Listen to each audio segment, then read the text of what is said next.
And we're joined by the one and only Mr. Andy Scott from the Suite. How are you keeping, Andy? I'm all right, thank you. You know, I've been doing that a lot with people and that. Well, obviously, last week you guys dropped Set Me Free. It's got fantastic reviews, as is the whole Isolation Boulevard album, mate. When we last spoke, you just dropped Still Got the Rock, and you were very kind enough to send me a copy of that. We played that on the show. We've been playing Set Me Free since. It seems like there's a real buzz around Isolation Boulevard from a listener's point of view. Are you feeling that your end? There's been a buzz. I think is a good word. The reaction. It's to say it's a surprise is probably wrong, but it's amazed me as to it's out there, and then all of a sudden, because we've released Set Me Free, it's having a resurgence, because we released it just before Christmas, and sometimes in the old days you could kind of get lost, but it went straight into the iTunes and the Amazon chart, and it wouldn't surprise me now. Set Me Free's out there and getting played and stuff. Wouldn't surprise me if the album went back into into those charts again. Yeah, definitely. I mean, Set Me Free has always been sort of, it's been covered by like Saxon and Billy Idol, Steve Stevens, I think, did a version of it, and Vince Neil. I've seen Vince Neil cover it live and stuff. What makes you think that it gets covered so much? Is there well, it was on our Sweet Fanny Adams album in the UK and Europe. It was on the Isolation Boulevard album in America.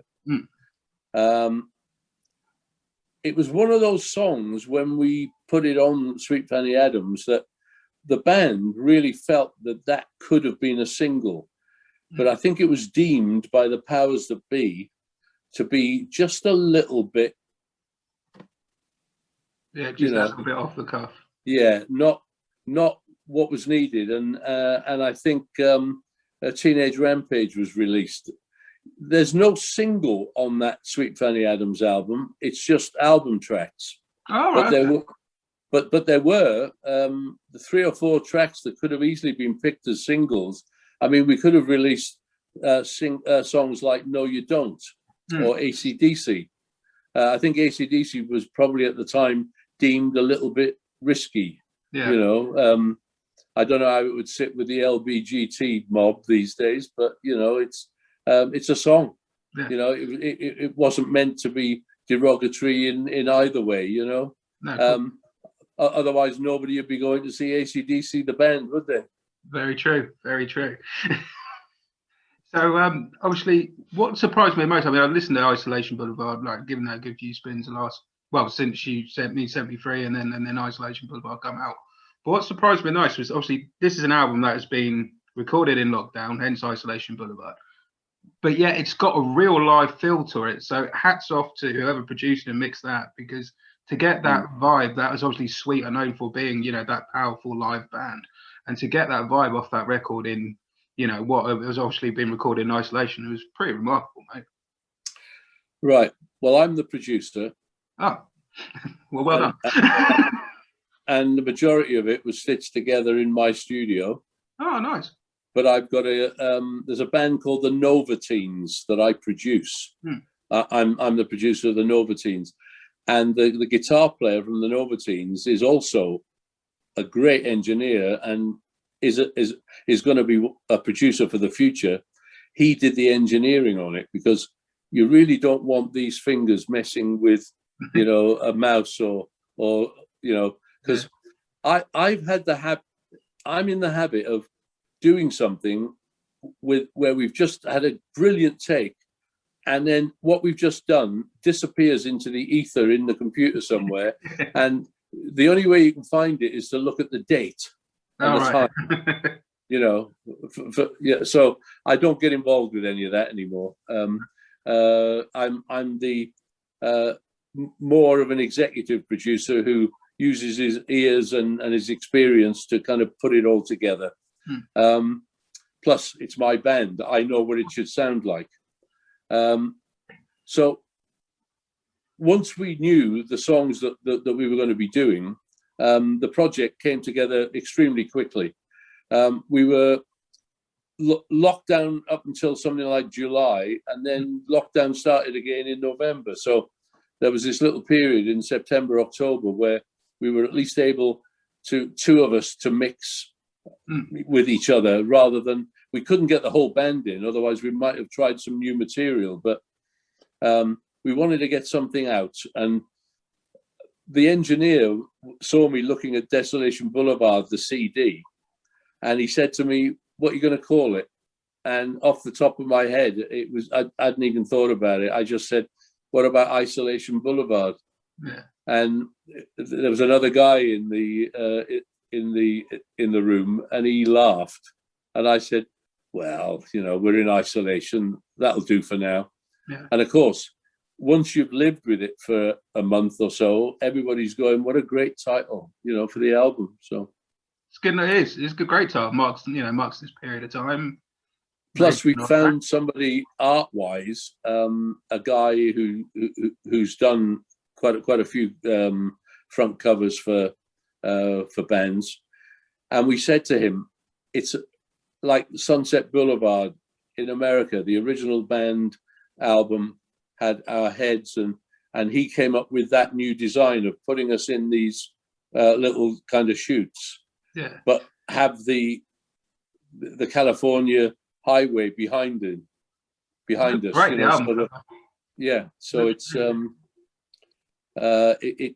it's tipping a hat back to what we had, you know. Yeah, no, so no, and the video that you went alongside it that you put out on Play the Rock last week, that was cool. Obviously, I sort of followed the same sort of theme. Yeah, we that had to be done in total isolation. We all did our bits in our various places, you know, and we're trying different things. Bruce does not have a drum kit at home at the moment. Oh, okay. So when you look at his drums, you should have another look at what he's got, what he's actually hitting. It'll make you laugh. I'm gonna have to watch that back after we've spoken and go check that out. But what the thing of me though is, like, obviously you're looking back at these sort of more classic sweet hits on this album, but they sound, as someone who's seen you live, like you play them now. Obviously songs evolve over time. You know, that's just natural. I mean, I play bass, so you know, anytime you play a song, you always play it slightly different. Obviously, you've been playing these songs a lot of years, and they've matured, and they deliver a lot more punch live. I mean, I saw you guys at Winter's End Festival, was the last time I saw you, and that set was absolutely explosive, and it just seems to have captured that, how I would imagine if you were to write those songs fresh now, they sort of not ignore your history, but if we were to ignore the fact that they were pre-existing songs, if you were to write them now, that's the sort of stuff I'd imagine you guys would be writing in terms of how it sounds, that live, that pure guttural rock and roll sound that you guys have. Well, I like what you're saying, and I'll agree with it. But let's get back on the road. You know, that's the key to a lot of this.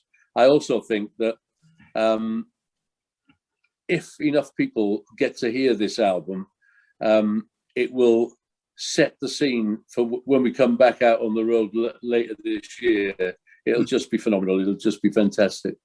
Yeah, I think it will, mate. It really will. I mean, like I said, I saw you guys at Winter's End, which was the last gig I went to before lockdown. I'll be coming to the show at the Apex as part of the tour that you've just mentioned. Like you say, I just bet you guys can't. You know, it's a long time for you guys not to be on the road, so I bet you're hankering at the bit to get out there, mate.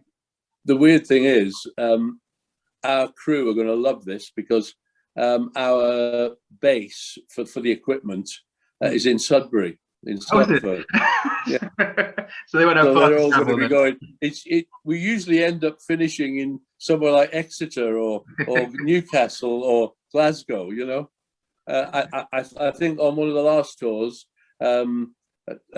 we finished in somewhere like not Carlisle, but somewhere up that way. Barrow-in-Furness. So at the end of that gig, where it was like the good night. The crew packed up and got in the truck and headed off because it was the 23rd of December. This time it's the 20th of December. We've got time before Christmas. I'm going to demand that everybody stays the night. Yeah. And we have a little bit of a shindig after the gig, you know. I think you should toast a good album and a good tour. And like yeah, and instead of, I think we stayed at the Premier Inn there the last couple of times, but there's got to be a better hotel than that in Bury, you know. Oh, there's a like a place like the Angel Hotel or something, nice hotels and stuff like that. Yeah, so if we're going to have a little bit of a shindig, we better stay somewhere a bit nicer. Yeah, enjoy it properly. Yeah. And like you say, if the guys have only got to go drop the gear off in Sudbury, it doesn't matter if their heads are a little sore the next morning. No, not absolutely. So how have you been during lockdown, other than recording this? Yeah, I had to have a little bit more radiotherapy just as lockdown was kind of starting. I was very lucky. Oh, did you? Spotted very, very early. I'm absolutely fine. And all it did for me was it made sure that I self-isolated in March, April, May. I didn't go, I hardly went near anybody. And then, of course, he did this thing about allowing people to go to restaurants and things like that. So at least I ventured out to my local pub and local curry house, at the right time in the week, to just not be with too many people at the same time. And then, you see, I don't mind my own company. No. You see, bands that go on the road on tour, you have to get used to being on your own in your hotel room and, between sound checks and, or you go to the bar. And I'm not having any of that anymore. No. I'm in a band for the first time in a while who don't really drink that much. It's just the occasional beer or, after the gig, you might have a little tot of Jack Daniels before you go to bed, but it's not like the days of the 70s where I was the one, when we were doing these long American tours, I was the one who had stopped drinking because I just said, it can't continue like this, we'll kind of burn out, if you're happy within, you can get through things like this. I've heard some stories about people being completely bats by it all, because my wife's used to going out and about and working and stuff like that, so she's feeling it a little bit. We do this concert in Wiltshire here, concert at the King's, the Rock Against Cancer gig. I don't know whether I've spoken to you about this. Yeah, we did speak about it a little bit last time. Yeah. Well, my wife's very happy today because because they put tickets back on sale, and the guys have asked her to do to do some up-to-date drawings, because she does the drawing of the site. Oh, brilliant! Where the people come in, where to park, all that kind of thing. So she's been working in front of the computer doing that today. So I haven't heard a bean from her. She's obviously fairly happy. Working. Yeah, I must admit, I was working from home for a period, and I'm quite happy with my own company, but staying in the same four walls, that's what got to me, because used to going to the gym and going to do my martial arts and stuff and socializing in that aspect of things. So yeah, not having that taken away was probably my biggest downfall. But as I say, obviously I'm back in the office the last few weeks now. Although we're all social distant at work and stuff, it's that thing of breaking up, of actually leaving the house, other than go out to food shop sort of thing. So well, our grandkids, her grandkids, and my granddaughter have all gone back to school now. So it's and my granddaughter feels quite important. I think she's 11. Oh, yeah. And she's saying, "Oh, of course, we have to be tested twice a week now." She's feeling really little badge of honor there. Yeah, exactly. Yeah. Yeah, I've got a niece similar age and sounds like a similar sort of attitude. I've been having similar conversations. So yeah. Yeah. So what does the rest of the year hold for Sweet, obviously, other than the tour? Have you guys got any plans to do any sort of videos? Because obviously you've done the video for Set Me Free. Have you released any more singles? Or? Well, we do have some songs ready, and as soon as this lockdown, our illustrious leader with the shock of blonde hair, his roadmap, if all that comes together, yeah, and we are free, by the late summer, autumn, then we will go into the studio and at least lay some fresh tracks down.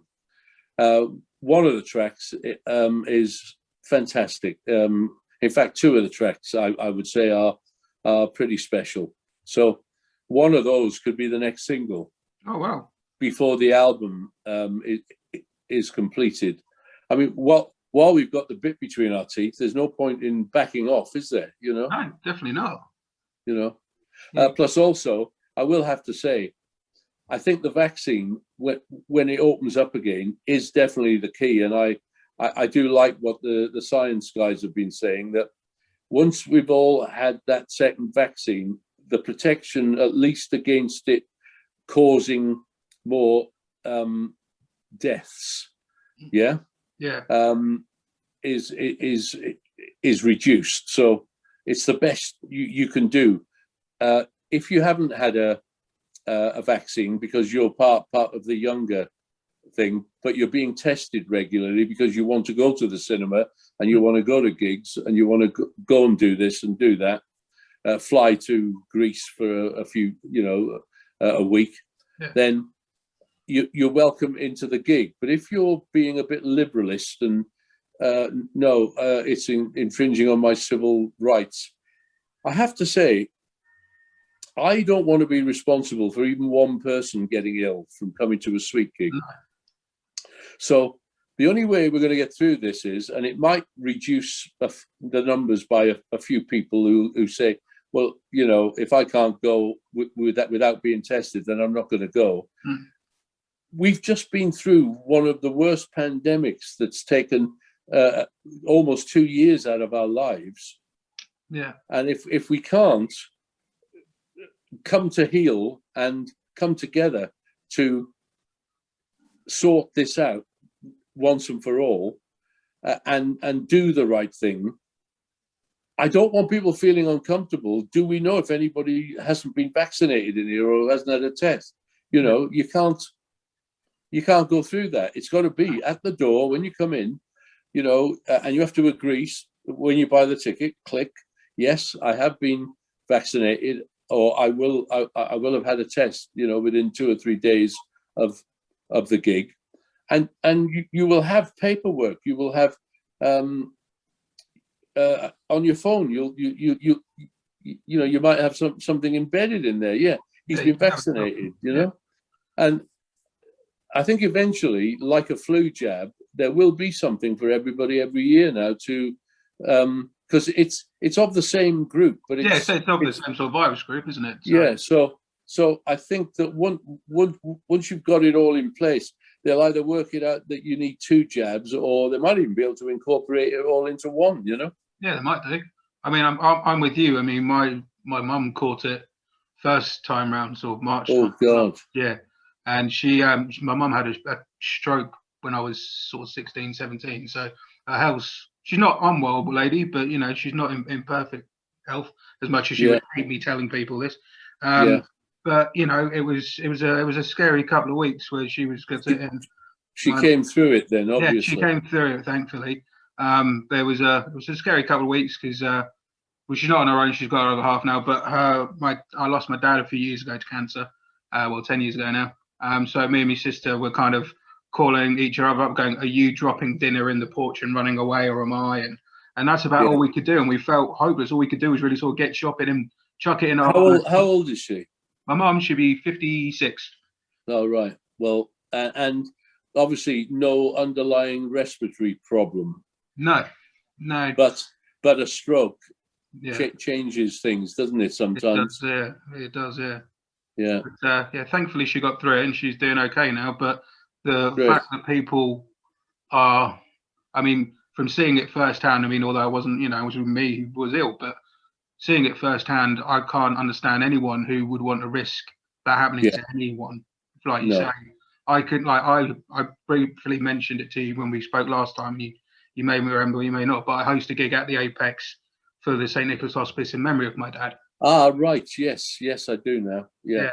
And we obviously had to push that back a year to do that. But Yeah. and I had people saying, well, you could have done this and you could have done that. And I'm thinking, one, it turned out I couldn't have done it anyway. And two, there was no way I could have put on the festival. I could have put on Just Push Play and risked anyone, especially with what it's for like a cancer hospice and, health and all the rest of it. You can't risk that kind of thing. No, but also you may not have been allowed to do it, know, in this environment. We did think about with the last single, Still Got the Rock, of doing a streamed gig. Oh, yeah. And then we realized that with our crew and we'd have probably been beyond what was allowed. Yeah. I have seen some of these stream gigs, but as somebody pointed out, they won't all be playing together. No. Somebody will have done the drums and the bass somewhere, and then the guitar would have been added afterwards. The keyboard would have been added afterwards. Any vocals would have been added afterwards. So they're technically miming to what they did, or they have recorded themselves playing the live bit to the track, which is one way of doing it, but it still takes somebody to knit and do the split screen stuff, Yeah. No. And in the end, none of us. And then we thought, well, why aren't Deep Purple doing things like this? Why aren't Coldplay or Toto or, and then you realize why, because what's involved takes too much for what it will achieve. Yeah. I think there's a lot of people like we've got DVDs who have just basically pushed people towards our YouTube channel. Go and have a look at the videos, of the band, and you'll, that's the closest that you're going to be able to get. Yeah. And that's it. Yeah. Well, like you say, hopefully at the end of the year, they'll be getting a bit closer with the tour, mate. So, yeah. Is it end of November the tour starts? I know the Apex date, like you say, is it into December, but yeah, it's the 25th of November. Oh, okay. It starts in Brighton and then goes all over the place. It's actually, I've got the dates here actually. For the first time, it's not that much of a dartboard on one of the last tours that we did. I think we ended up going from Southampton to Holmfirth in Yorkshire. Oh wow, that's another drive. Back to back, and then coming back to London to do the Islington Assembly rooms. So, yeah, it's Brighton, Southampton. You see, all on the south coast, and then my local gig, the Cheese and Grain in Frome, which is in the middle of Wiltshire here, and then after that we're going up to London to the Islington Assembly. And then we've got a little bit of a break. And then we come back and do Birmingham, Shrewsbury, back down to the south coast, Bexhill, and up to Norwich, the waterfront. That's a good venue. Yeah. And then,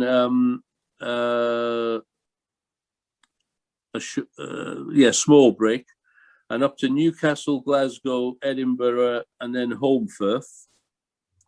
And then a little bit of a bigger break again, and then Cardiff, Manchester, Nottingham, and Bury St Edmunds. So, quite frankly, that is doable without you thinking, oh God, we're going to be knackered after those journeys. Yeah, I must admit, mate, that's it. I'm looking forward to the gig in the Apex. Me and my wife both are, so we'll see you down there. That's for sure, Andy. And you've got Limehouse Live coming out with him. Well, as it's the last gig, we should be playing all right by then. I'm sure you'll be playing all right on every date, mate, from whenever I've seen you. You got Limehouse Lizzie coming out with you, haven't you? Are they still coming out on Yes. their dates? Oh, brilliant. Yeah.